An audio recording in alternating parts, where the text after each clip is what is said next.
Engineer ang trabaho ko, pero sa bahay, handyman. Tara, samahan niyo ako sa mga tuklas ko.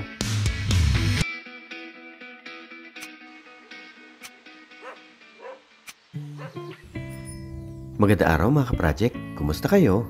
Magandang panahon. At tamang-tama, magpapalit ako ng gear oil ng Suzuki Let's 4 na scooter ko mga ka-project.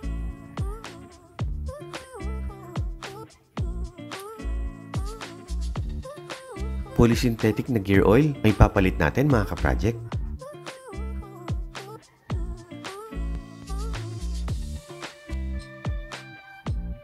Nagdala na ako ng mga tools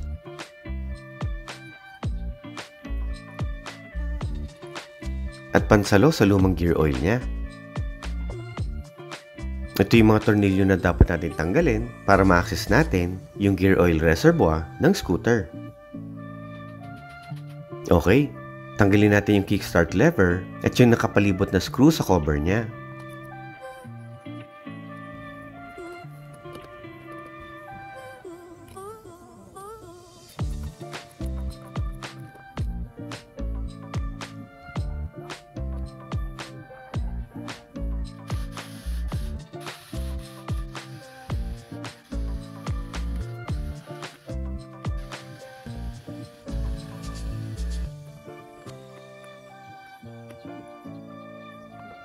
Ayan, natanggalan natin yung plastic cover niya. Ayan, dito yung location ng gear oil niya mga ka-project. Punasan muna natin.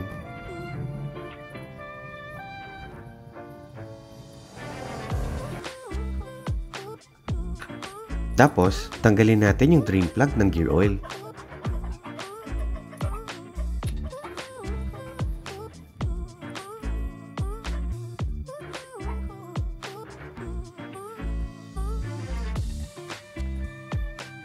Ayan, na-drain na natin lahat ng gear oil mga ka-project.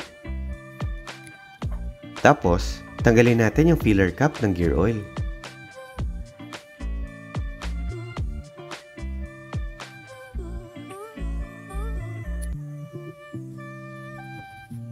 Punasan muna natin. Tapos, buksan na natin yung binili nating synthetic gear oil. Maglagay tayo ng konting gear oil para ma-wash niya yung iba pang lumang gear oil sa loob ng gearbox. Hayaan din natin siyang tumulo mga ka-project. Ayan, malinis na yung gear oil na lumalabas. Ibalik na natin yung drain plug mga ka-project para mapuno natin ng bagong gear oil yung buong gearbox.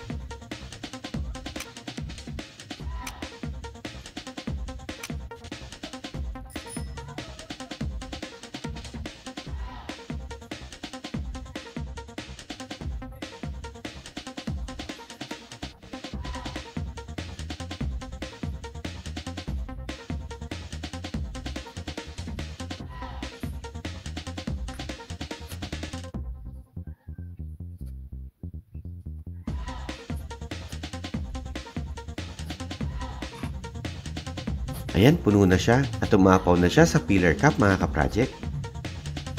Tama lang din pala yung quantity ng gear oil na nabili natin.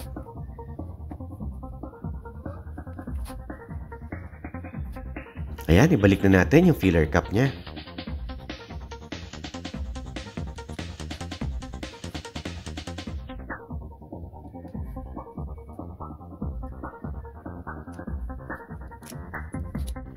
Yung lumang gear oil, huwag kalilimutan na dapat dali natin siya sa pinakamalapit na gasoline station para sa tamang oil disposal. Nakakasama kasi siya kung itatapon lang natin siya kung saan-saan mga ka-project. Lagyan natin ng natirang gear oil yung ngipin ng kickstart lever para madali siyang maibalik.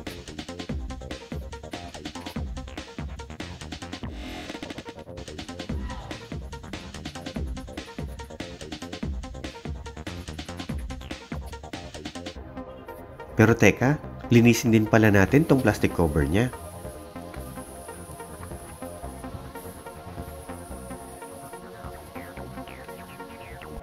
O yan, malinis na siya mga ka-project. Okay, balik na natin sila lahat.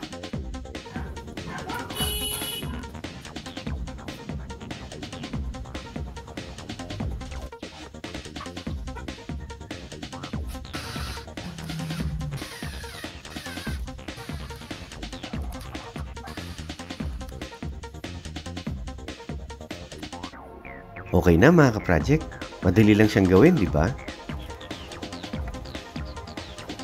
Ayan, pwede natin ulit gamitin yung scooter ko mga ka-project.